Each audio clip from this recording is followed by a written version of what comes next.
I think we're good. So to all of our viewers, hey everyone, this is Farrell, and this is a Farrellism video coming at you. And today's guest stars, I will let them introduce themselves. Hi, I'm Rachel. I'm Katie.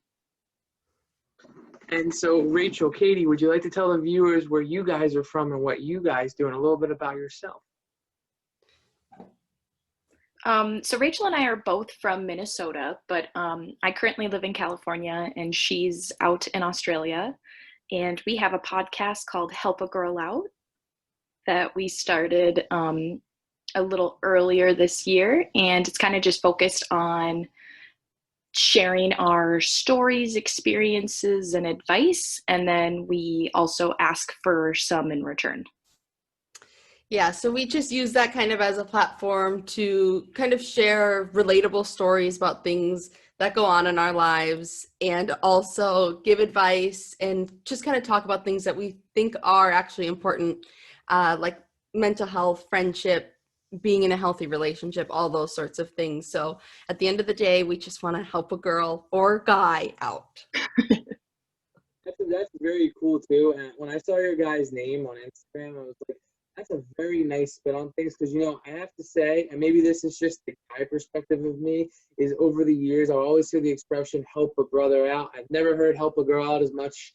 And to see a podcast name that and to see an Instagram page name that, more power to you guys for getting that out there. Because again, like I said, I don't hear it as enough as I would like to hear it. And I think that's important. And I think just helping people is really important. That's what I strive to do. And that's why I do these videos and I write my quotes. Is that it's very important that, number one, you always have to remember where you're coming from. And so, you know, you don't, my boss actually said this to me a while ago. It was like, you don't go through, whether it's, you know, good things in your life or, you know, challenges, you don't go through them just for the experience of you guys, you know, you being a person as, you know, going through it. You're also going through it so that one day you're going to be sitting across the chair from someone and you're going to have to give them advice on something you went through. And it's a dual meaning right there. Yeah, and we just feel like we've had some awkward moments. We have had some challenges and stuff, but we just feel like there's a lot of pressure that people live under to live up to these totally unrealistic expectations and to be fine all the time and to be, you know, looking their best all the time. And we just kind of want to change that and be really approachable and also be really real. So we're not trying to act like we're the best podcasters in the world and that we know everything or that, you know, we have the best advice in the world. We're just trying to be relatable and share stories that actually did happen to us and also just talk about things that we've gone through that sometimes we remember feeling kind of alone in that situation or like we wish people were talking about it more realistically. So yeah, so we just kind of want to be there to help people no matter what they're going through. And also just in general, like obviously we're very approachable on Instagram and we just want people to come to us if they have any questions or they're just like, you know, can you share this? Anything like that, we're always happy to help. It's in our name after all, which it took us a little while to come up with that name. We kind of bounced a bunch of ideas off of each other and none of them were really quite sticking. And then Katie said help a girl out and then it was just like, yes, that's the winner. That's really awesome as well. And, you know, it's important to really remember that it's okay. You know, everybody wants to put on a happy face, which is great. You know, you always want to be happy and be positive, but to really be authentic and genuine, you want to also just, it's okay to not always be happy. It's okay to cry when you want to cry. It's okay to say, hey, I'm going through something, or hey, it's okay to ask for help.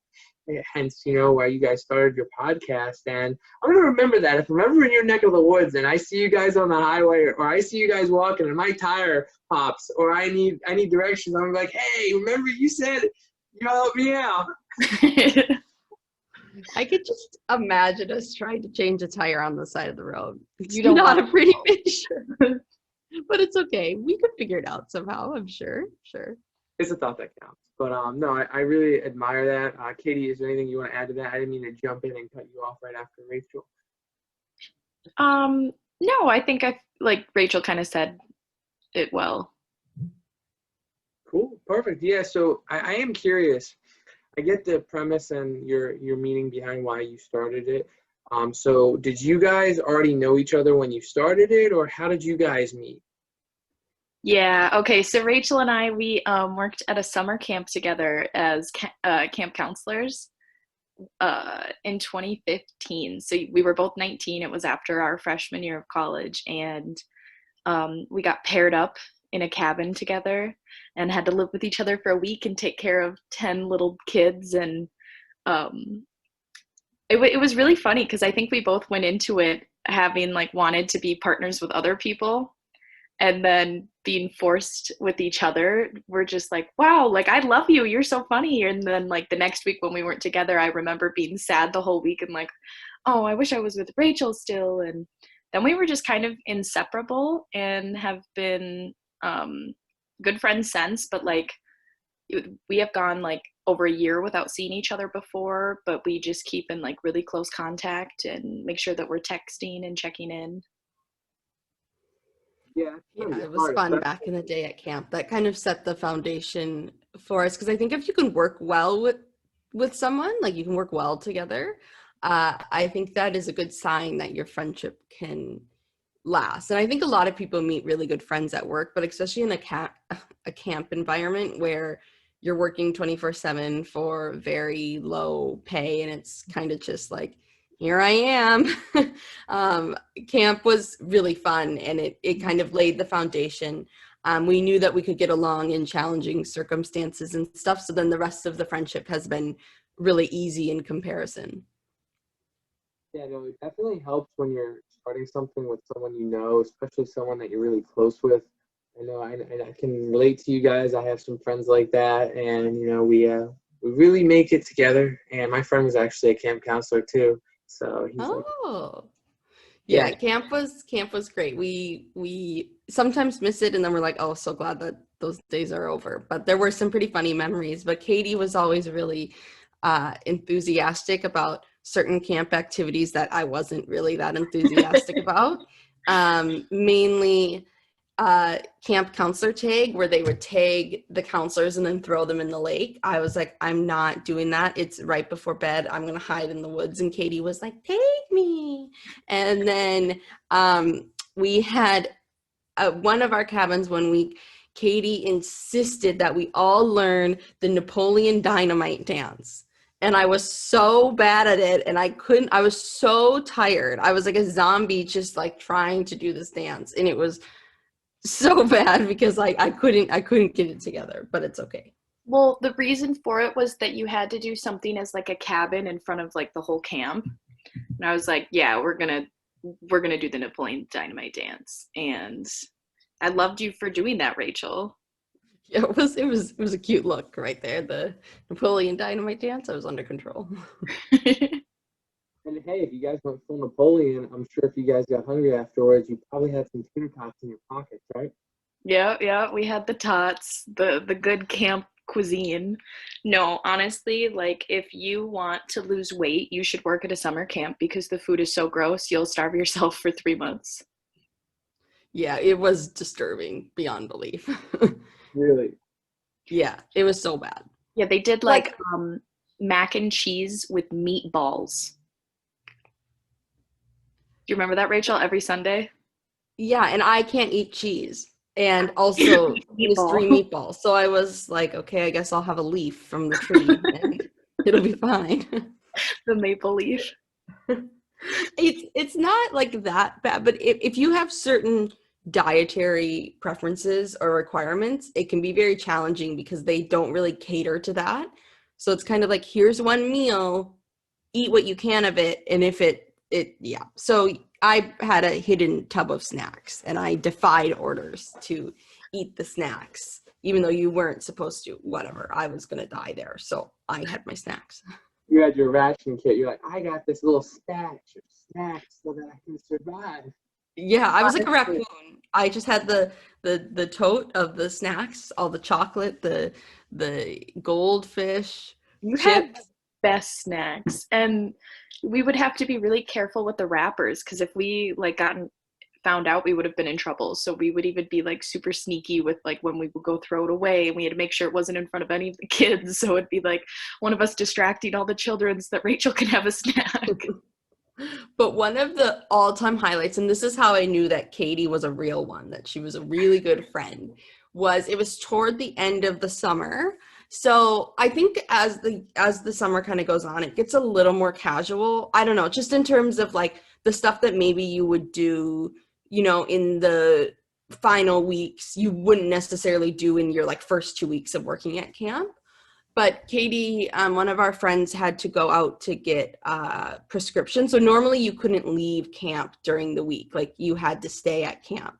But one of her friends had to go out to pick something up, and Katie went with, and I stayed in our cabin with the kids, and I got them all to sleep and stuff. And Katie came back in the middle of the night with a piping hot piece of Domino's pizza, and she just like woke me up and just kind of shoved the pizza in my mouth. And then I kind of just woke up and was like a zombie eating this pizza.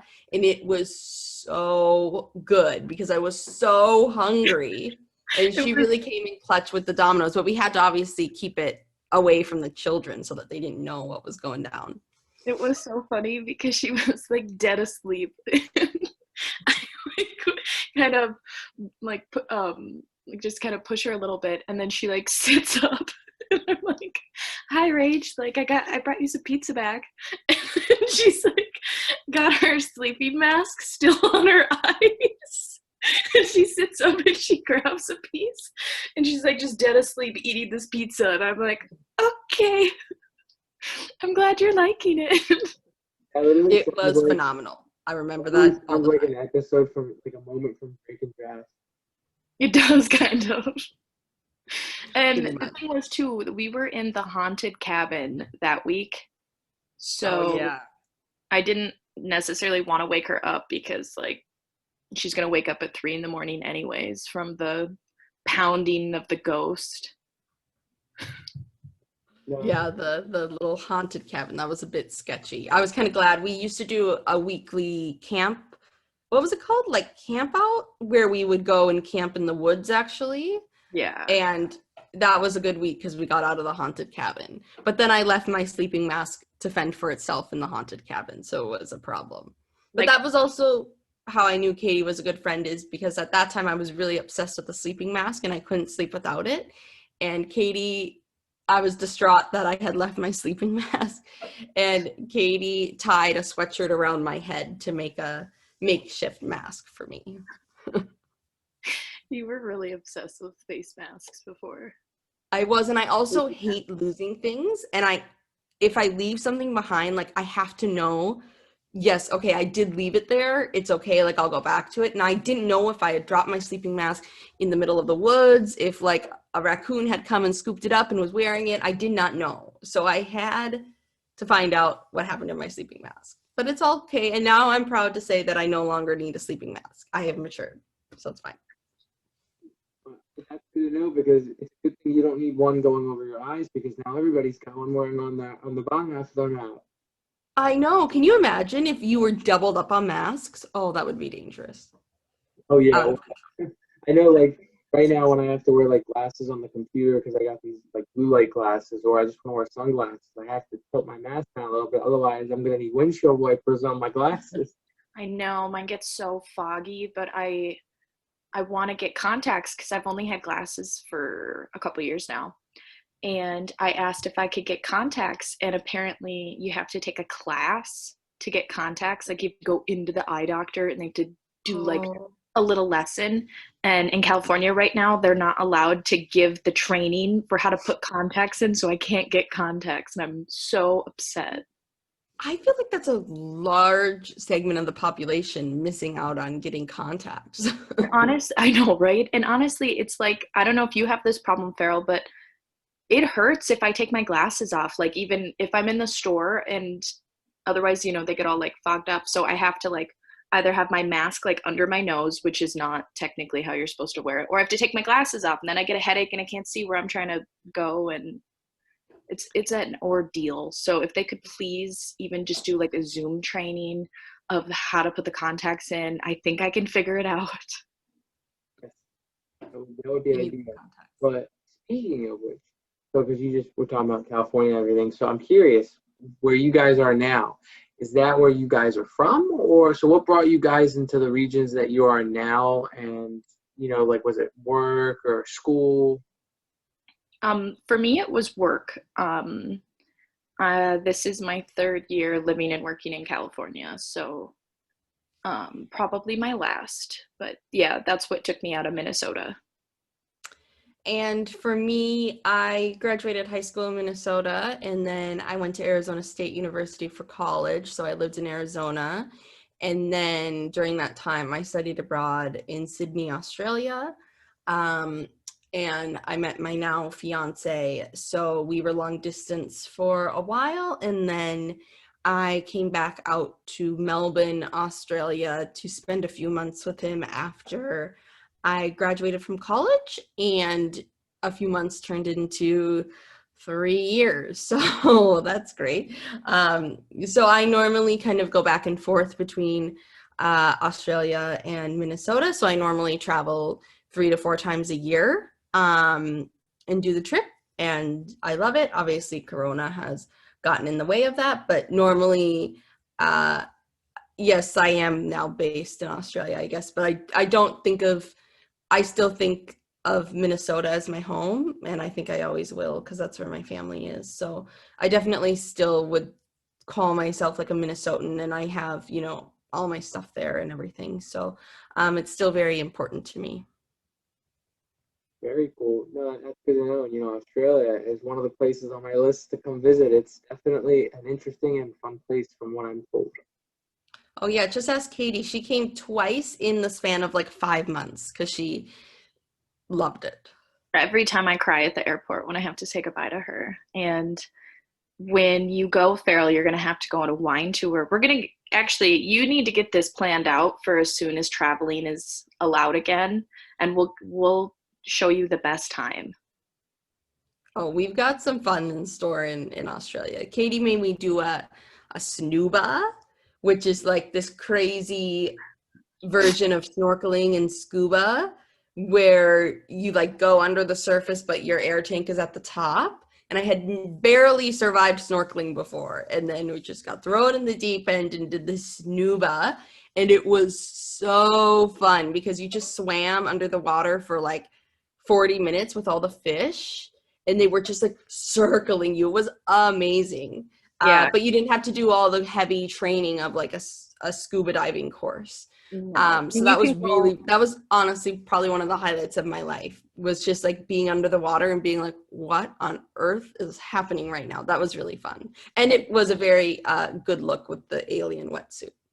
And you can like go back up to the surface whenever you want. It's not like scuba diving where you have to like really time like the pressure and all of that. So it's nice because someone accidentally kicked my mouthpiece out.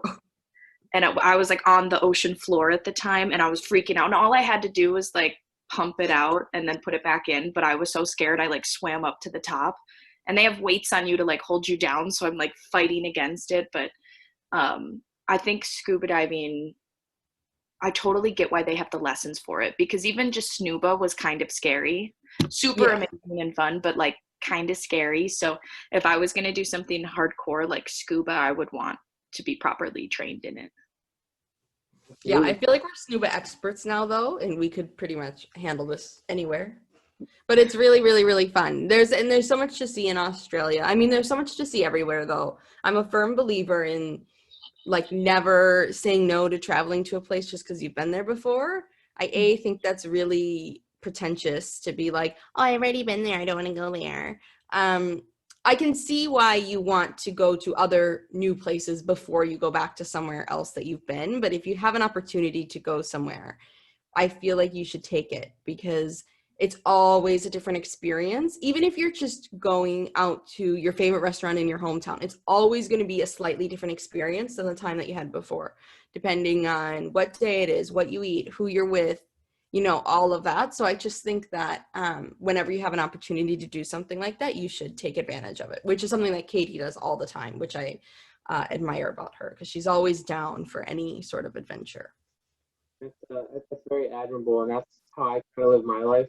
I know right now, obviously, no one's really traveling too much with COVID, but even before that, I haven't traveled as much as I would like to, and I just in the transition different positions at my organization, so I definitely want to be able to travel more and just explore. I'm a very even if I can't find anybody to go with, I'm like, let me just go for it, even if something small, like you're saying, Rachel, or whatever. I'm always down for everything, and I'm trying to really broaden my horizon. Yeah, I think it's important to just try new things and go to new places. And that was something that I've done a lot of in the past few years, which is amazing. And I'm really blessed to have done that because growing up, I didn't have as much of an opportunity to do all of that. So as soon as I kind of got that chance, I really kind of went for it. And I think if you work hard enough and you put travel or, seeing new things or whatever it is on your list of goals, and if you work hard enough, you can make it happen. Oh yeah. Agreed. I think some people don't make enough of an effort to like set aside like dates and money and plans and things to like actually coordinate it. And I just think it's such an important thing. It's to me, I would rather spend my money on going places and learning about them than I would on like clothes or like, things. Like I really feel like, I don't know, travel's just like top of the list. Yeah, like both Katie and I are very like experience over materials. So, we would much rather save our money and go on a wine tour or go on this trip or do this, or even just go out to eat or, whatever, rather than buy something. And that's like a lot of friends are like, how do you have enough money to do that or whatnot?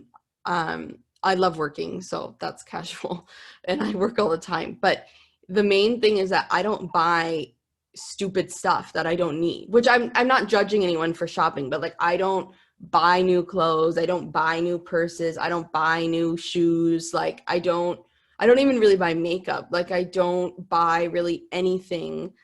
So I save a lot because I don't just shop to just buy stuff that's gonna like accumulate. And I feel like part of that is from moving. And Katie, I don't know if you feel the same way, but I like from moving, when I moved to Arizona, I lived in one dorm. Then I moved to another place my second year. And then I went to study abroad. And then I had to go back to Arizona. And then I came back to Minnesota. And then I went back to Arizona. And then I went to New York. And then I went back to Minnesota. And then I came here and I never wanted to have a ton of stuff like weighing me down because it just turns into an absolute nightmare at the airport. And one time a girl stole my suitcase and it was very dramatic.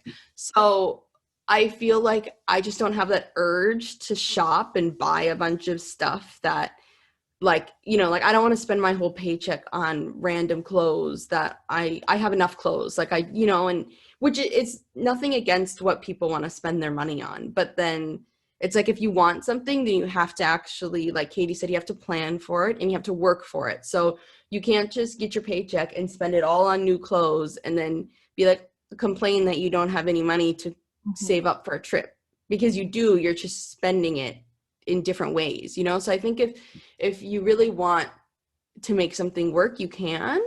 But you just have to work really hard. And I mean, both Katie and I have worked like 8 jobs at a time. So if you're willing to do that, then I think you can get closer to your goals more quickly. And I kind of like what you said, Farrell, about like, even if it's by yourself, because I think that's what held me back before was I would be like, well, no one else can go with me, or I don't want to go by myself, or I don't want to like, what would I do there? And it's like, I don't need someone else to go enjoy myself. I don't need, so now I have been making an effort to travel and go visit people that live in other places. So I do end up having like a friend or a companion to go hang out and do stuff with. But like, even when I go to visit Rachel in Australia, she still has to work. I'm not asking her to like set aside all those days just to hang out with me. So then, I go and visit museums or I go to restaurants all by myself and I kind of figure it out. And it is intimidating at first, but once you get comfortable with it, I've almost found where it's like, I appreciate that alone time and just figuring out airports by myself. Like that's something that I like take pride in, is it's like every airport I swear is like complex in ways they don't need to be. So even just trying to figure out like how the terminals work and how I'm going to take the little metro thing, or like when I had a layover in Switzerland and it was like, okay, I had to like figure everything out, and I'm like waiting for the English directions, and I'm trying to like figure, plan how to navigate the airport. Or like when I was in Spain, I had to ask people for directions, and my Spanish was like pretty basic at the time, so I'm just trying to figure it out. And it, like, I think it's so good to try and like problem solve and figure it out on your own rather than relying on someone else. Or I don't know, when you're all alone, you have no one but yourself to figure it out, and so you've got to just do that.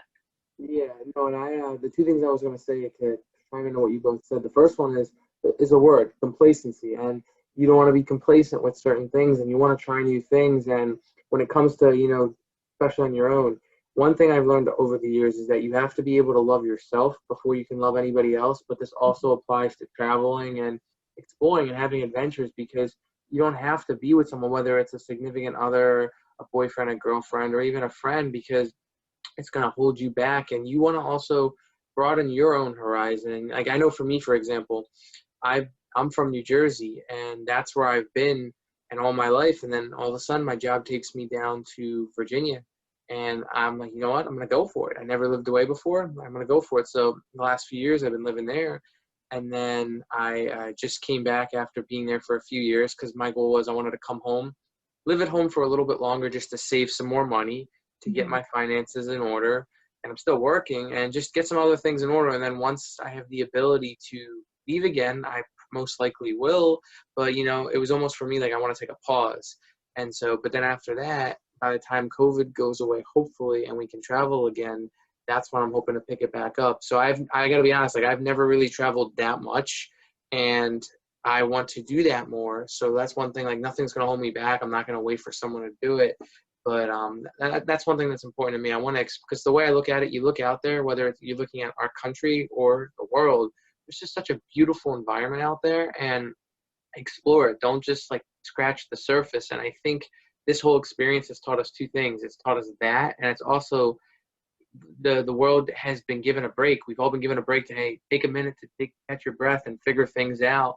And that when this is all done, we can then go out there and explore, and we're not as afraid. And this has taught us a lot of things. So it's like, hey, here, take a breath, but then also, go out there and have some fun and look at what you have to offer. I admire that, what you said about, you're kind of taking a pause and you're moving home and you're trying to save money. And I think that also one of the issues in today's world is everyone is like, can be really judgmental and really like, about like living at home or like moving home or like whatever. And I think like as long as you're working hard and you have a plan, like there's nothing wrong with that. As long as you're not just not doing anything, like I think that's almost more admirable than, if you're living above. I feel like a lot of people, especially in our age, try and live above their means. So like as soon as they get a paycheck, they rent the most expensive apartment possible. They lease the most expensive car possible. And then they wonder why they don't have any money left over to actually like live with that, to actually do things with that money. And I feel like, it's almost like a competition, like, well, who can, move out from their parents the fastest, and who can live in the fanciest apartment and have the nicest car. And I feel like that's one thing that like Katie and I were never really like into. Like we're both very frugal so that we can spend money on the things that we really need to do and want to do. And I think that's really important and really good, that if you've come up with a plan and something that you want to do, like, I think that's very smart. And you're only, at the end of the day, life is expensive for everybody. Like no matter where you live, no matter what you do, like life is expensive. Yeah. And I think if people sometimes make those choices to save money somewhere, it just ends up being better in the long run. And I just think that sometimes people can be really kind of like judgmental, but I think really it actually comes from a place of like, they wish that they could do that too, and they kind of didn't. And I've just had so many people that I know who like went over the top with their dorms, or, their off-campus college apartments, or or whatever, and then didn't, and then it's kind of set them back, and which is fine. Everybody should have their own experience. And if that's what you want to do, go for it. But I just think that sometimes it can be hard to look at like what the actual long-term consequences are of what you decide to do with your life and your money. So, looking at, okay, yeah, you're looking at it by, the rent per month, but if you look at it in the total year, how much is that going to set you back? Like, how much could you save if you went a little more casual, stuff like that. I just feel like if you kind of think about it, it helps you, like, it's important to try and figure out how to actually save your money and be smarter so that you can do the things that you love and want to do. Yeah, and it's an investment, I would say. So two things I invest in are people, because someone once told me, a close friend of mine, that I have a big investment and attachment and care to people more than material items. And I truly believe that I've always had a heart to help people. And so my whole thing was, throughout the years, I've always tried to save my money and really be fiscally responsible. And so when school came around, I went to a university that was close by, and so I didn't have to live away at school. I saved my money, so I, knock on wood, got to leave without any college debt. And then this job offer came out post college, and I'm like, you know what, I'm going to go for it. And so I will admit, when I went down there, it was very expensive, and I didn't want a studio, and I didn't want a roommate, and so I paid a little bit more, but it was a calculated risk, and so I took it and I didn't lose money. I didn't save that much, but I grew. I gained an investment on my career and professionally advancing myself, so that now that the opportunity has come to come back home, I'm still staying with my company. I'm just in a different job. I've told myself, where I'm leaving, I can always come back, and the investment is, I'll get to live at home and save more money. I'll be able to be in a better position to go back to school if I want to get, like a master's degree. And I'll be able to see I have like maybe like 4 or 5 best friends I've known my entire life. I'll get to spend more time with them. And most of all, with that, I'll be able to spend more time with my parents, because at the end of the day, my parents would hate if I said this, that, they're getting older, and I want to be able to spend more than every other weekend with them. And I want to have that time, and I want all this now, so that way in a year from now, or even 2 years, that's my plan, because I'm only 26, which is still young. In a year or two, if things don't work out the way I want staying here permanently, then number one, I'm not as afraid to leave again, because moving away has brought me out my comfort zone. Whereas instead of thinking coming back here was my final stop, it's more, hey, this is just another detour. And it's also because, hey, if I have to leave again, it'll be on my own terms. I may not know where I'm going, but at least I'll be financially ready, and I'll have satisfied my own personal requirements and goals of spending as much time with my family and friends as I wanted. And I'll have that knowledge and education so that I'm ready to go. Because one thing, I overthink things a lot, and I really analyze everything, and I like to plan everything. So I always have this, and but if I'm the type of person, if something just comes up, I'm open to just take things that I'm not expecting. I have a plan, but I'm open in case things change. So that's why I want to, I'm 26, by 28, maybe even 27, I want to know what I'm doing. So by the way I approach 29, I'm where I want to be. And I know you can't plan things out to the T because things come up, but I'm hoping that everything I'm doing leads me to that.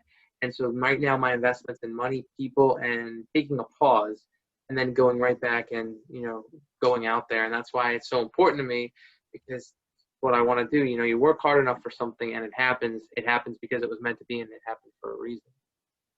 Yeah, no, I really like that. And with like COVID happening this year, being able to work from home, I went back to Minnesota to visit my family because it happened over my break anyways.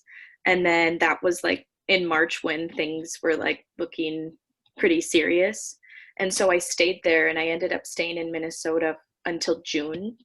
And just having that time with my family, I was with my dad and my stepmom, and they're just so fun. And it was like, I don't know, like some of the best memories I've made with them, and just being able to have dinner with them every night and watch movies, go on walks, do the things that I don't get to do since I live here. And knowing that I would like to move next year, hopefully abroad, it felt really good for like my heart and soul, I think, to get that quality time with them. And I don't know, that's something I really admire about other cultures, is how family oriented they are, and that it's such a high value. And I think that for whatever reason in America, we're under this pressure to grow up so quickly, where you really are expected to be out of the house at 18 and have your own place, be working, be going to school, be doing all of these things, where it's like, we don't know how to be an adult. Just because you turned 18 doesn't make a difference. Like, you're still a dumb kid. And I think that that sets so many people back. And it's such a difference of, like, if you are growing up with parents who also like went to school and like, you know, made certain decisions, and they can kind of give you advice, or if you're like completely alone and you're the first person in your family to do something like that. And I just think, like, how special in other countries where they are living at home and it's normal until you're like 30. Because in my brain, that's when we become like a true adult, is like at 30 years old. I think that that's when you're actually like at a good mental age to make certain decisions, and you've been out of school for enough years, but you've also been working for enough years, and you've been like meeting other adults and just developing and growing as a person, where I really hope America can make that shift. Because I just think it's, you know, that's why they're not so focused on work and money, because they already have like all the things in life that make you feel happy. So Yeah. I don't know. That's Yeah. Yeah. So I was gonna say that's a really good point, because I was just thinking, you know, you see a lot of kids our age or adults our age, whatever you want to call us, and you see them so ready to run out of the house and so ready to do all of this, and whether they have a good relationship with their family or not, whether that's a parent or two parents, whatever the case may be. One thing I've always lived my life believing, and it gets emphasized every time I lose someone. So like when I came home finally over the last few weeks, I lost a good friend of mine in high school. His name was Rob, and then he passed away, and then I lost my cat. Just as I brought her home, she had passed, but she got to see with my parents one more time. And one, it gets emphasized so much, is that money is tangible, and so is material items, as you guys have said. But the one thing that's so important, whether everybody agrees or not, is your friends and your family. Because once they're gone, like, you know, at our age, our parents, our families, I mentioned this, they're getting older. I'm not saying they're gonna, God forbid, pass away tomorrow. I don't. But they're they're getting to that point where you don't want to live with regrets, knowing there's stuff you could have done. So maybe that means, so, you know, perfect example, when I was coming back here, everybody looked at me and said, but you're leaving this job to do this job, are you crazy? Why'd you want to come back, or why are you back? And my only response, at first I was, you know, all in my head, and then I realized, hey, no, it's what I want. Because I have different experience than they do, and so I've gone through different things, and so this makes sense to me for the reasons that I told you guys. Whereas all they know is where they are, so I'm coming from somewhere else, and they don't realize, like, they see where I came from being there. I saw where I came from actually being there, and so I know what I'm doing, and I know nothing's ever permanent, and so that's my understanding. Because I want to be able to say, hey, my parents, I spent time with them, I spent time with my friends, because eventually next year everybody might be going their own way. And if I would have stayed put there longer, then yeah, I would have been another year higher in my job. But then I come back next year, everybody's already dispersed. I'd rather come now, have that time, and then when everybody splits off next year, I can go back. And, you know, I'll you know, it might take me a little bit, but I'm still only 26, and so I'm not in any rush. I have plans and I know what I'm doing, but I invest in people, and you know, that's important. Like, I have a buddy in Brazil. He still lives with his folks, and it's very important, because if you're going to build a life with someone else, don't just disconnect your family now or your friends now. They're there for you. I preach this all the time in my quotes. They are there for you in your weakest moments, and they're there shining with you in your strongest moments, just like you are for them. So the least that you can do is respect that relationship and that friendship. Because I gotta tell you, like you were saying, Katie, being able to have dinner with my parents right now is better than having to get home and just talk to them on the phone. You know, just having them here. Like, you may not always agree with your family, and you may not always see eye to eye, but at least you're there to not see eye to eye with them. Yeah, I think that's so important, the family and friends, the investing in people thing. That's something that I feel a lot. And I personally sometimes struggle with sometimes I feel like I'm different because I'm super homesick, even though I love Australia dearly and I love my fiance dearly, but I am super homesick. And sometimes I feel like there's a lot of Americans in Australia who don't feel that way, who have basically like turned their back on America, which is totally fine. Like everyone can do however they want, but do whatever they want. But sometimes I feel a bit kind of like alienated because I'm like, I don't know, like it just feels really weird. Like I just feel like I really struggle with it, and to each their own. Some people are better at being away from home than others. I personally I feel that really hard, the whole like not missing out on a chance to be with them or missing out on time, because I feel like I already do miss out on a lot with them, and the thought of something happening and me not having spent enough time there is really, it's one of my biggest kind of fears. And I think that's, people are kind of like, why do you fly home all the time? Like, why do you do that? And I just feel like what you said, it's if people aren't in your shoes, they just don't get it. And you can't really expect them to understand. But, even Katie and I talk about it all the time. Like when we come home, we don't want to go out all the time. We don't want to constantly be out to dinner, out to eat, sleeping at this friend's house, going to visit this person. Like all I want to do is be at home. Like I don't want to get out of bed. I just want to be at home with my parents, with my brother, with my dog. Like I don't want to be overextending myself to see everybody. But it's really hard because then you have that pressure of, okay, well, I'm only here for this amount of time and this person wants to see me and they want me to come here and I don't want to miss out because I don't normally see them. And so it can be really tricky to kind of navigate. And I think especially now, everybody has a different viewpoint on where they live and, what they do, and to each their own. I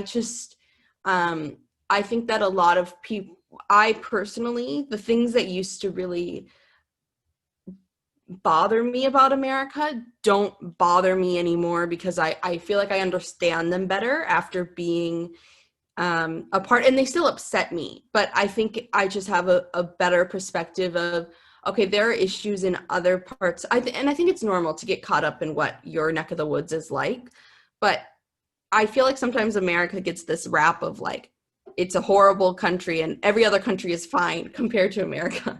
And there's really problems everywhere. Like it's not just an American thing. Obviously we have some major problems that need to be fixed, but every country has its issues. And I think that there are things, that living here, I've kind of realized, okay, yeah, I wish I could snap my fingers and make that change in America. But now I know that why that's not possible, because there's just so many more people in America. It's just not, as much as you would like something to change instantly, it's not feasible. And that's kind of something that I see a lot in the debate between Australia and America, is it's with 25 million people, it's a lot easier to implement change in Australia because there's just less people. So there's less people to, monitor, and, if they put a law in, it's easier than it would be to do it with 320 million people. So it's just things like that that make it really kind of complicated, but that I feel like also have helped me kind of learn more about different places, and also just help you figure out kind of what you think. And I think that's another thing, is like when you first go to a new place, I think you can kind of have your blinders on, where you're like, oh my God, this is a paradise, there's nothing wrong with it. And I definitely was like that when I first came to Australia. And obviously I love Australia dearly, but there's definitely things that I think need to be changed here. In addition to obviously a lot needs to be changed in America. But I think being here for longer, I think that people just can kind of be naive wherever they go. And the more that you spend time in a different place, or the more that you research a different place, the more that you can learn about what's going on there and what you kind of want to see change, and what causes you really care about, and what kind of fires you up and makes you feel passionate about changing that. And then you can kind of be more involved in terms of how you actually want that to change. So I just think that getting that experience at different places, even if it's just a different city, like you, Farrell, like that's a good experience in terms of figuring out what you want to do, where you want to go, how you feel about a certain place, how you feel about being home with your family. Like for some people, they would prefer to be in Australia away from whatever's going on in America than spend time with their family. That's kind of the risk, the sacrifice that they're willing to make. Yeah. For me, I don't feel that way, but everybody's different. And I think it's important to just respect how other people feel. And sometimes especially for me being really homesick, sometimes I feel kind of judged, even though like I don't really think that people are actually judging me, but sometimes I do just kind of feel that like pressure, thinking that people are like, oh my God, why does she want to go home all the time? Or, like that sort of thing. And so over time, I guess I've just realized that it's important to just listen to yourself and don't pay attention to what people are saying on social media, especially in coronavirus. Katie doesn't really have social media. She's got it covered. Yeah, I kind of keep pause too. I obviously have it now. Like I cut it off completely if it wasn't for having my channels and my pages. Yeah. What you were saying too is that some people just have tunnel vision and they can't see beyond that straight tunnel. And the thing we have to remember is that at the end of the day, no matter what we're going through, and this doesn't just go for being in America, this goes for around the world. Me, you, Katie, we're all human. We're all the same. No one's better than anybody else. No one's different than anybody else. I mean, obviously, yes, we look different. We act different. We have our own minds because we have different brains. We have different thoughts. But at the end of the day, we're all equal and we're all on the same playing field. And I think too many people forget that and they take that for granted. We are one united race of people. And, we're all one, we're all one. And it's important to understand that. And just for example, too, going back to what you were saying about, you almost feel like you're being judged. I know exactly what you're talking about. Cause like when I was over there, every weekend I would always plan it out, like 2 weekends a month. I'm going to see my friends and come home. 2 weekends a month, I'm going to see my parents. And I just came home so much that's why I really wanted to, come back. And I think right now I struggle to find my niche and what I want to do with where I work. Like I know I want to stay there, but what I want to do. And so my biggest goal is to be happy, live a happy life, and be successful and just find my niche. But right now I'm happy taking this year, hoping to figure it out beyond what I already have set for my goals, what else comes up. And that's why I talk to a lot of people. I get a lot of insight because it helps me understand, well, this is what their path was. How can I make my path for me? But like I said, we're all the same, and we can't be afraid to ask for help. It goes with, what you guys are doing, what I'm doing, and it's important. I feel like that's why there's a lot of hate and negativity in the world in anywhere you go, because people just want to attack each other and not realize, hey, I'm no different than this person. Like we forget that we're all connected. We all were created the same in the sense that we're all human beings. That's the one thing you hear people talking about, oh, this person's this or this person's that, but do you ever hear anybody saying, hey, I'm just like him, or I'm just like her, or I'm a human being. I have a pulse. I have a body. I have skin. I have hair. Like that's who we are at the end of the day. Yeah. I think that people definitely can be really kind of, judgmental. And I think that it's just important to remember that you never know what someone else's experience is like. And that's something that I try and remember, because sometimes I get really kind of fired up when I see people's comments being like, why would you want to go to America? And like I get like it hurts me, like it feels like an attack on my feelings. And then I try and remember that they may not have the same kind of strong family and friends that I do, or they may have had some sort of trauma or something that happened in their past that really makes them not like where they came from. Like that there's so many reasons. In the same way that I want that same respect of, I don't want people to judge me or think that I'm a baby because I want to go home, or like attack me for still loving America, even though I recognize that it has a lot of problems. And so I think it's just important to kind of keep that in mind and to always remember that you don't really know, like everybody, I think a lot of people are like, I think it's tricky because a lot of people are like, oh my God, I would love to live away. Like I would love to move countries. And it's like, yes, it's amazing, but there's a lot of hard stuff that goes into it as well. Like not complaining about it, but there's just a lot of challenges. Even for like growing up in Minnesota, my dream was to go to California. Like, it's almost like this, like, whoa, like other mystical world if you're from the Midwest. And even for Katie, like living in California now, she misses out on things. There's stuff that she can't go to. There's, quality time with her little brother that she doesn't get. There's all sorts of things that go into that unless you actually do it, you don't really know about the positives and the negatives of it. So I think it's just important, no matter what it is, to try and take a step back from being judgmental, and to also just respect the fact that some people feel differently about things. Some people have a different experience. Some people, some people like to focus all their time on this. Some people like to focus all their time on that. And just letting people live their lives without judgment, I feel like it is so important, because it's really easy to get caught up in all of that stuff, both on like you're feeling judged, so then you judge back, and it just turns into like a vicious cycle. So I think it's really important to just try and let that stuff go, and to, do your own thing, and just respect the fact that everybody has a different experience. And you never know. You don't know if someone has a disability. You don't know if someone's lost someone. You don't know if they've been through, significant trauma. You don't know if they're super insecure. You just don't know. So it's always better to approach things with kindness and compassion and understanding, even though it can be hard sometimes. And sometimes everybody is human. They have emotions. Sometimes you get frustrated, or you get angry, or, whatever. But I think the more that you put kind of a focus on, okay, let me actually think about that. I do that a lot now in terms of, being in public. If there's someone who's really slow, or someone who's really, who seems like a bit off, like I have a younger brother with severe autism. So I look at things differently. My automatic kind of response is like, he or she may have a disability or something that's causing them to act a bit different than how I would act. And I think that's really important to try and you can't really expect people who haven't gone through that to automatically think like that, but just trying to kind of understand, okay, there's probably a reason, why they're dancing in public, or why they're really slow in the grocery store line, and so if you can just try and approach things with a little bit of patience, I think that goes a really long way.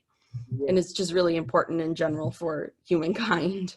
Or just, and I'll let you chime in, Katie. I feel like we haven't, I'm going to let you chime in. Is that, you, like, or if it's something as simple as, you're in the car and someone cuts you off, and you just take it calm, or you're not in a rush to get somewhere. If you're in a rush to get somewhere, maybe you should leave earlier. There's no need to be very crazy on the road in any state or in any place of the world. And then, or something as simple, I remember I was in line one day, and the guy said to me, "Hey, I'm so sorry I'm taking so long. Are you all right?" I'm like, "I'm fine."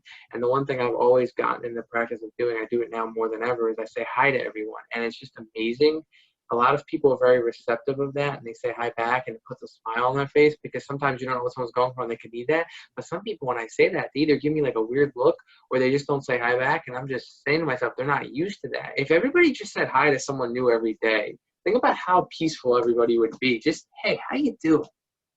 I completely agree. And I just, our experiences are what shape us. And I think like the best way to live your life is to, like you said, like reach out and be kind to others. And I feel the exact same way about like when someone is driving like erratically, and it's like, instead of getting mad at what they just did to me, I'm like, okay, well, hopefully they get where they're trying to go. Like at least I took care and was defensive and we didn't have an accident, but like, I'm not going to be upset with you because I always, like, I really do think it is like, you should have left earlier. You should have, done what you needed to do so that you weren't like causing any trouble. But I also just think that like being a good person is really all it takes to get along with others, and to try and be open-minded, even if it goes against things that you believe. And I think that as much as social media is helpful in bringing people together,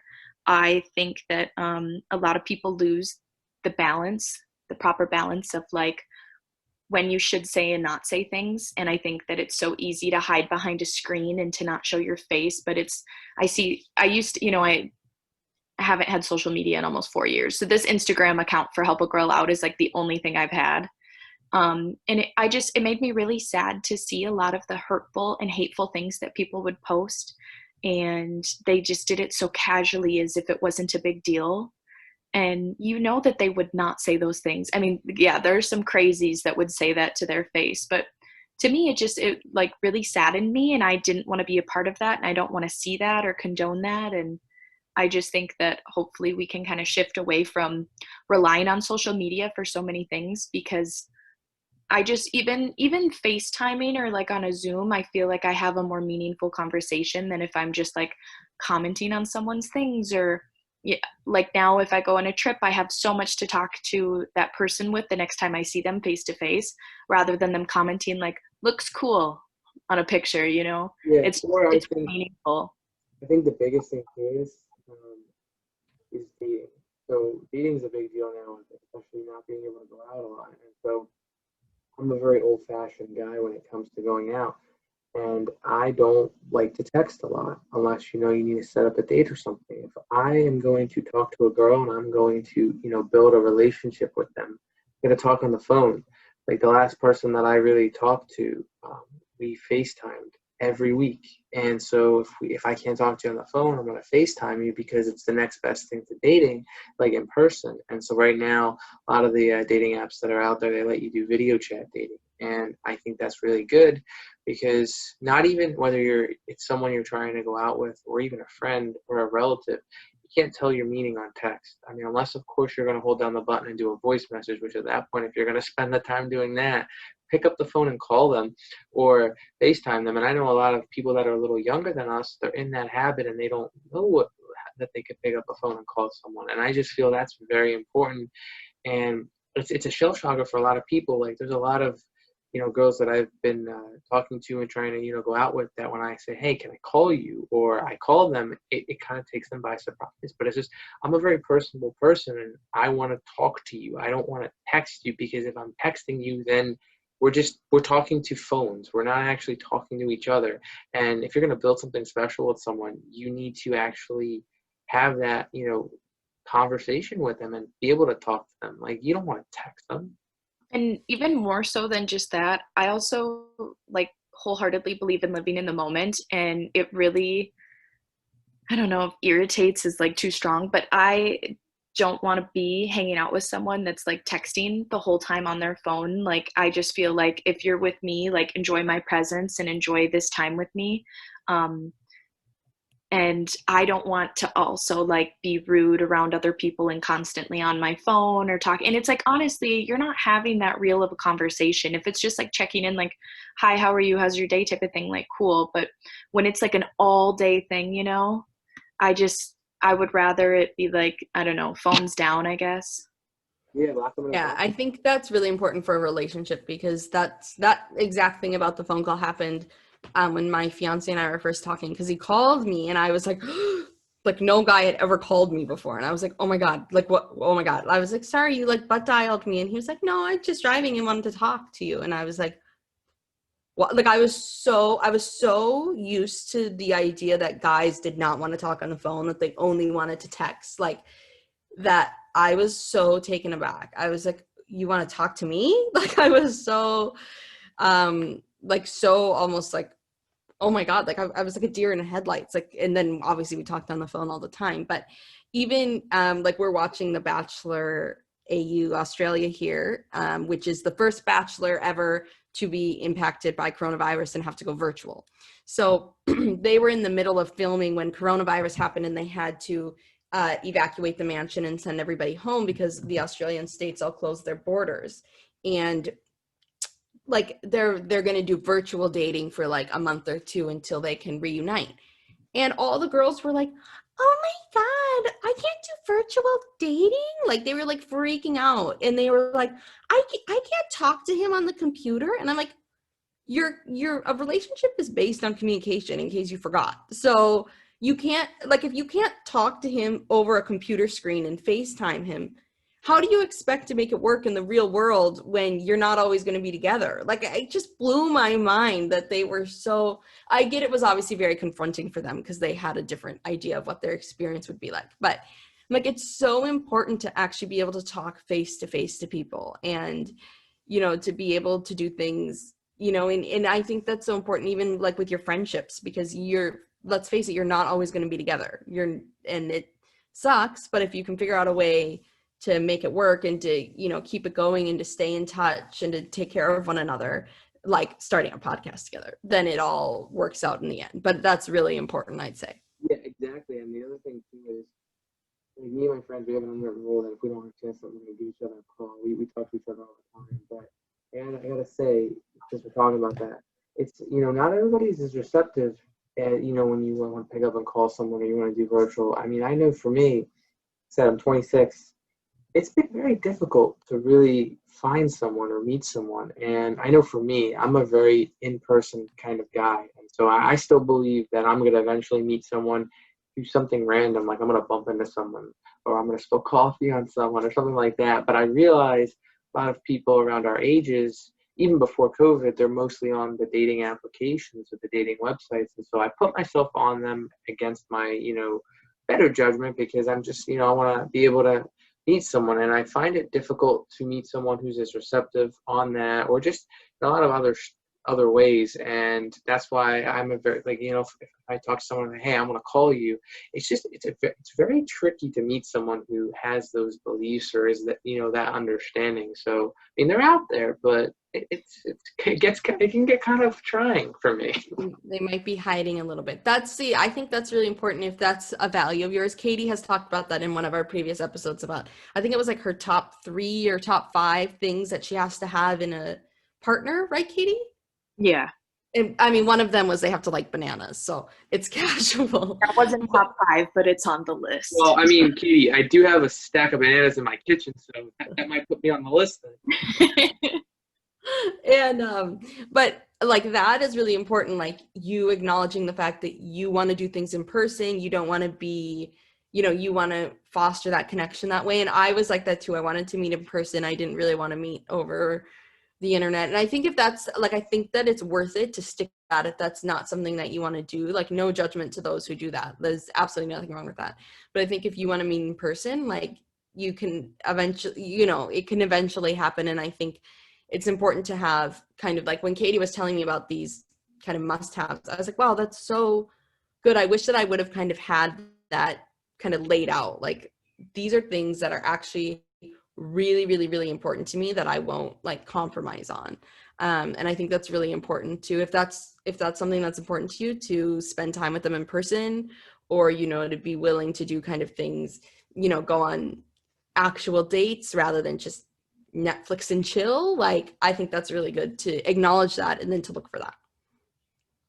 Yeah, I think it's good to have like even somewhat of a guideline before you get serious with anyone. I think a lot of relationships are doomed from the beginning because someone is overlooking something that they already know that they don't like, but at the time they don't care. But then it comes out in like a year, like, oh, I really hate the way you do that. It's like, well, you already knew that about them. Like, I just think if more people took initiative, even if they taught us this in school, whether that be like high school or college, but taught us like, one, how to be a good human, because I don't think we do enough like social emotional lessons, and 2, like how to be a good partner.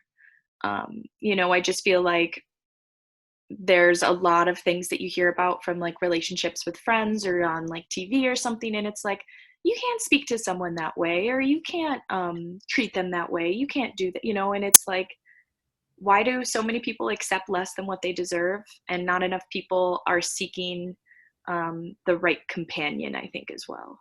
Yeah, I definitely like to think it's nice to meet, because I don't meet that many people in that category that understand that and know what they want and know that there's these guidelines. And I like to believe, guys and gals like us, the 3 of us, there's a special pool of people out there for us. I mean, obviously Rachel's already found it. And so, it might take us longer to find that person, but that's only because we know what we want and we have these understanding. And maybe the people we've been running into, the reason they haven't been working out is because they're like a Y piece trying to fit in our X life, Exactly. One thing that I will add to that about kind of the special pool of people too, and which is something that I admire about Katie, is that I think it's important to, like you said earlier, Farrell, about loving, you have to love yourself first and you have to be comfortable with yourself. And I think that there's a lot of people who put a lot of pressure on themselves to like they're like, oh my God, I'm 24. I have to be in a relationship. And they put all this pressure on themselves to be with someone, even though they're not actually ready for a relationship, or they're putting so much pressure on it that, like Katie said, it's doomed from the start, which I think it's important to have that time to yourself to figure out what you want and to actually become a better partner and to, prepare yourself more for a healthy relationship. So like Katie doesn't, she's not going on a different date every night of the week, which is no worries if that's what you want to do. But like Katie's actually taken the time to be like, okay, I've been in relationships before. This is what didn't work. This is what I want now. And she's not going to just, she's really waiting for an Australian on a wine tour. Let's be real. But, she's not going to just settle or just get in a relationship just to be in a relationship. And I think that's a real sign of maturity, because I think it's comfortable to just get in a relationship to be in a relationship. And I think everybody kind of goes through that at some stage, or where you feel a bit of pressure to kind of fall into a relationship and it's not actually, you kind of know in your heart that it's not actually right or that it's not actually going to work. But I feel like it's really good to not put that pressure on yourself, because I wasn't looking for Nick when he stumbled into my life. And I was very nervous about it for a long time. And I think that if I were to have been like, oh my God, I want a boyfriend, I need to get the first boyfriend that I see, it wouldn't have worked out, because there would have been so much pressure on that it's not like sustainable in the end. And then you don't necessarily end up with the person that you're supposed to be with, because you're just kind of going for, the first one. And so I think that's really important to take that time to actually kind of figure out what you want. Like Katie is super ambitious in everything that she does. Like she studies languages on the side for fun. Like, hi, I take naps on the side for fun. And like Katie needs someone who's really ambitious as well. And like she's kind of acknowledged that's something that she really wants. So I feel like that's so good, because maybe a few years ago she would have just been like, okay, but now she really knows, and she's not going to just settle, and she does not deserve to settle. As my best friend, she doesn't deserve to settle. Katie, and I just met you guys in person, and I'm glad that you guys brought that up, because I'm the same way. Like I really want someone who's ambitious and they really have I don't want to say life together, because I don't think that's the right word. I like to think of it more as, it's not that you have your life together. You know what you want, and you're happy with yourself, and you know where you're going. And for a while, I used to question why I was still single, because for me, I haven't really dated that many people or been in that many relationships. And first, I used to look at that as a negative, but now I look at it as it's okay, because I matured from a young age to know that I didn't need to have that same experience as other people to know what I wanted. Like from a very young age, I knew that I wanted to get into a relationship, but I didn't want to rush into it. I knew that if I met someone, I just want to have someone in my life so that I can build something special with and, go on dates with. You have someone there to just come home and talk to my day about, and have someone to talk to, have someone that we can cook together, do the fun things. And it used to always irritate me when I would go out on dates and things wouldn't really work out. And for a while, I used to look back at myself and was like, well, is there something wrong with me? And then I realized, no, there's nothing wrong with you. It's just you haven't met that right person yet. And sometimes, because they say the hardest person is always going to be you. You're always harder on yourself. And I'm always hard on myself, and I try to give myself more credit than that, because I'm always like, hey, Farrell, you know what you want. Why can't you find it? And I've just been taking a step back. Like I still put myself out there, but very selectively. Like I'm not one, to date a lot of people at the same time too, because you want to take that time with someone that you're interested in and see what happens. And so like this, I may only be 26, but I know if I met the right person tomorrow, I'd probably just only focus on them, and I wouldn't say I'd get married the next day, but I'd probably be ready to build something with them a little sooner than maybe some other people, or maybe if I was a little younger. I think that's also what makes it a little trickier for me, is that I know what I want right now, and it's hard to really find it right away. You have to wait and let it happen naturally. And it gets tough because like I said, you just want someone to have some time to spend with and just build something special with. And maybe it doesn't always happen right away, and it happens on its own accord, but it's tough.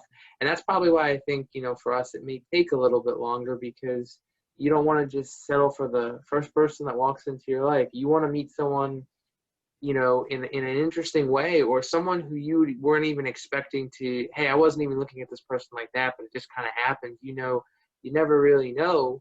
And I'm one of those people, unfortunately, it's like, hey, I'm 26, and do I want to, I guess I only say it because, you have your parents, you have your family, you have your friends, but at the same time, you want that person in your life. So it can get trying at times.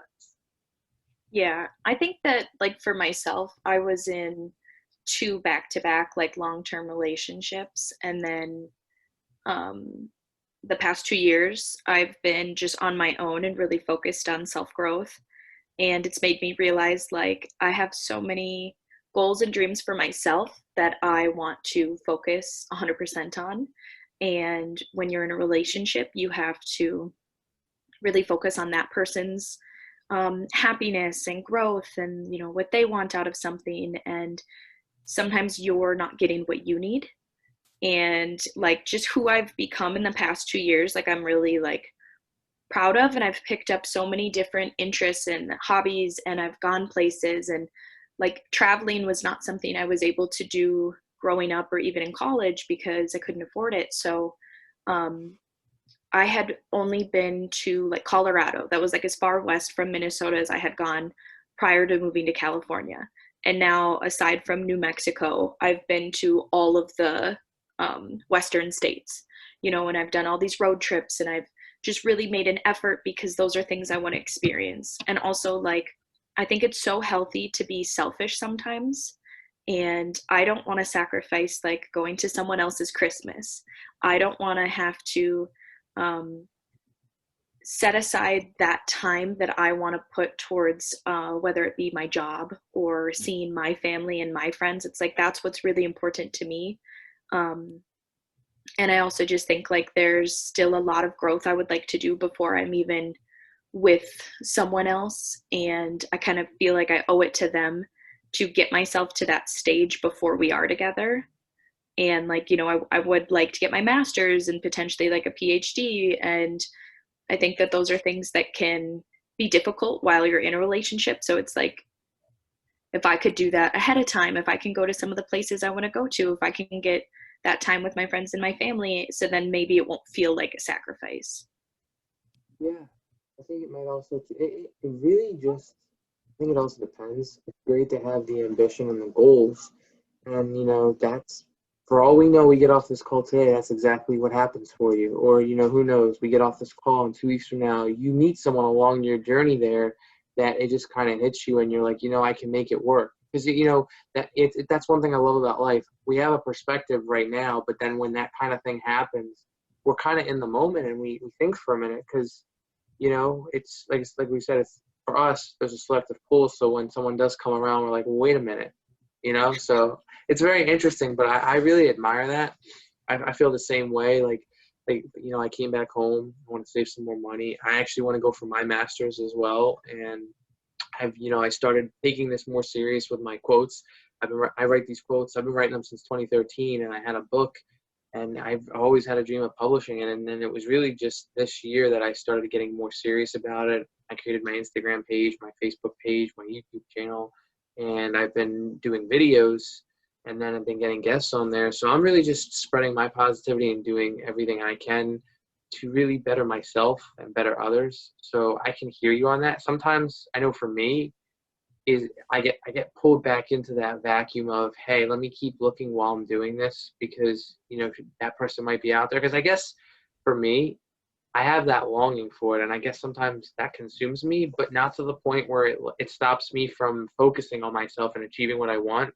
It's like that one puzzle piece in my life that I don't have fit in yet. And while I'm comfortable waiting for that piece, when we're alone and we can think about our thoughts, it really weighs on you, whatever it is you're thinking about. And I know that's something that's weighed on me a lot. And I try to kind of keep the balance, but it can get hard. Yeah, I think that's good. I think that's important to kind of just stay your course, and it's okay. Like, that's normal. That's natural I think everybody feels lonely sometimes. Everybody kind of feels like, oh, especially if you have friends who are in a relationship or whatnot. Like, when I was in college, I was the friend who wasn't in a relationship, and then it kind of, like, switched over. And now I'm kind of like the first one that's getting married, which is just mind-boggling. But I never I was telling all my friends that I was going to be single until I was like 35 and like maybe get married, but I hate men. Like I was like, so no offense, Farrell, but I was like I had just not had good experiences, you know, just what can we say? Yeah. And it actually took me a really long time to recognize that Nick, he kind of seemed too good to be true. Like I was like, oh my God, he's not real. Like this is weird. But I think, you know, just being in that mindset and being in a healthy way where you let yourself do things at your own pace and don't give into the, you know, everybody has a boyfriend or everybody has a girlfriend, so I got to get one too, you know, because it doesn't actually help you in the long run, because you're just living up to these expectations and nothing, and also like nothing is as it seems. So even if someone looks really happy, like you don't know what's actually going on in their relationship, or you don't know, everybody has struggles in a relationship. There's no perfect relationship, you know. And I think that sometimes people get caught up in like, oh, it would be so nice, but it's like, it's a lot of work. Like a relationship is a lot of work, and obviously it's way worth it. But it's a big thing. And it's like, you know, like Katie was saying, it takes up a lot of time. It takes up a lot of energy. It changes, you know, your life just in terms of, you know, if you're serious, you're fitting two lives together, and that's a lot. And if you're not ready for that, or you want to take your time until you find the right person, that's totally okay. Like that's totally respectful. If you don't want to and you want to go on dates every weekend, that's all good too. Whatever you want to do, just do your life and just try and be considerate of other people when you can. Yeah, be you and be happy. That's a motto on the back of their shirt for Farrellism. You know, you gotta be. Because the thing is, not living up to others, and you are your own person. And one thing that's a very good quote that I heard very recently is that whether it's if someone's in a relationship or they have something you want, don't be envious of someone else and what they have, because you don't know if that's going to last, and you don't know what's going to happen with that. And that goes for anything. And one thing I really like too, you guys know who Keanu Reeves is, the actor. Yeah. So there was this quote that came out this year, actually, right before coronavirus, and it was him sitting in a chair, and I guess they had interviewed him, and he said the biggest thing he's learned this year is not to force things to happen, whether it be relationships, friendships, whatever it is. Whatever is meant to be will happen, and whatever crashes, because anything forced is just not worth it. That's good. I like that. I like that a lot. You just got to go with it and hope it works out. But yeah, I think forcing things, it may work temporarily, but in the long run, it's just not sustainable. Yeah, no, it does. I'm glad we've gotten to talk today on this podcast, because you've actually helped me figure some things out that I was going through. So this has definitely been very accomplishing, and I feel like I have a lot to think about after this. And we got to keep going, because Zoom's like, hey, you guys are doing so well. We're gonna waive the time limit for you. You guys just keep going as long as you need. So, you know, we've been going for almost an hour, but, you know, coming in with not really too much of a planned agenda. This has been very helpful and meaningful, and hopefully this is the first of many things we can do together. I'm glad that I was able to come into contact with you guys. You guys are awesome, and you guys got something special going. Definitely keep it up. Oh, thank you. No, it's been really fun. And I feel like Katie and I just love hearing other people's perspectives and hearing, you know, about their lives, which is why we also wanted Help a Girl Out to kind of be a platform for others to share their stories, or if they have something that can inspire people. Because I think one thing that I felt growing up is when things were stressing me out, or when, you know, something was making me anxious, I always felt so alone. Like I didn't hear anybody else talking about that. And even though not everybody is going to relate to what we talk about, we hope that it's just kind of a fresh, unfiltered, honest approach to what's happened.